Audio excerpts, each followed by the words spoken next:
In this video, I'm going to show you all the steps you need to follow in order to use your belt sander.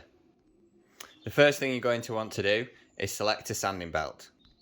You'll usually find that somewhere located on your belt sander, there's a little metal plate like this here, and on here it should state what size sanding belt you need for your particular sander.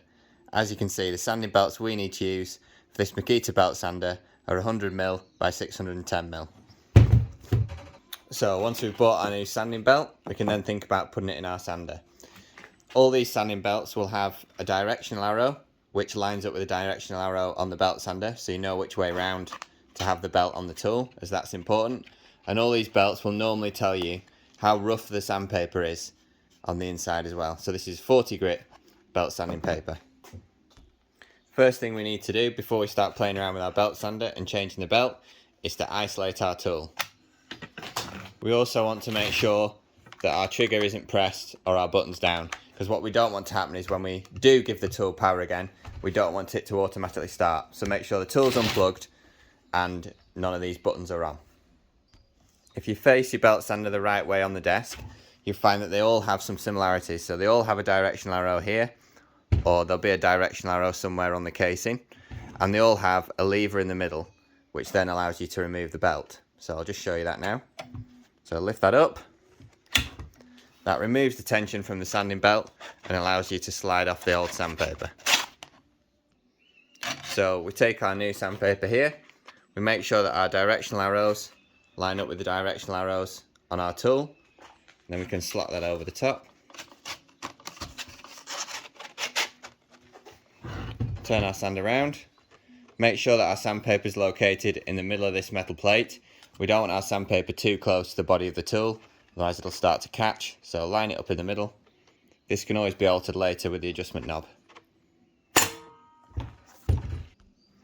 So now we've got our new belt sandpaper in, we can check that our machine's still off and we can plug our tool in. What we don't want to do is plug our tool in, it still be on and it fire away from us.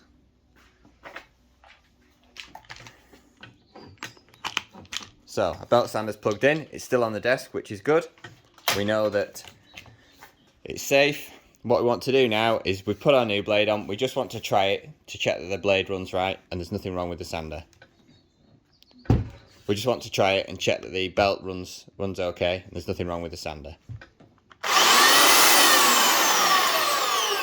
Seems okay. Next we have to make sure that the belt's running true. So we turn our sander upside down. And as you can see, our belt's starting to veer across to the left. So we have an adjustment knob here, which allows us to bring our sandpaper in and get it to run true.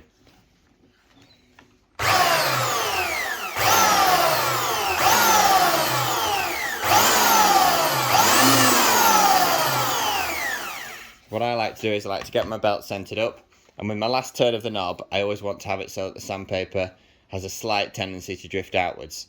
It would be a worst case scenario if the sandpaper drifted inwards towards the body. Then the whole sandpaper would become jagged on this edge and start peeling apart. So on your final tweak, just make sure that the belt is going towards the outer side of the belt sander. You can always adjust this as you're sanding if it becomes altered. So we're happy with that. So now we've got our new sanding belt on, we can test it on a piece of wood. So you always want to use your belt sander with the grain. Place our piece of wood there. You want to hold your belt sander securely. You want one hand at the back. You want one hand on the knob. Really, you shouldn't need to support your belt sander too much. You just let the belt sander do the work and keep passing over the wood in a slow, controlled fashion.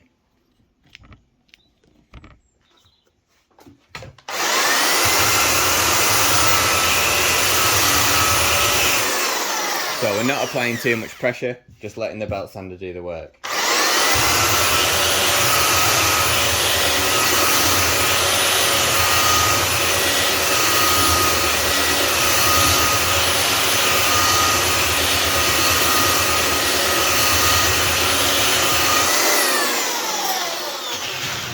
As you can see, it's made our timber nice and smooth. You can see the parts we've belt sanded, and then you can see the parts we haven't.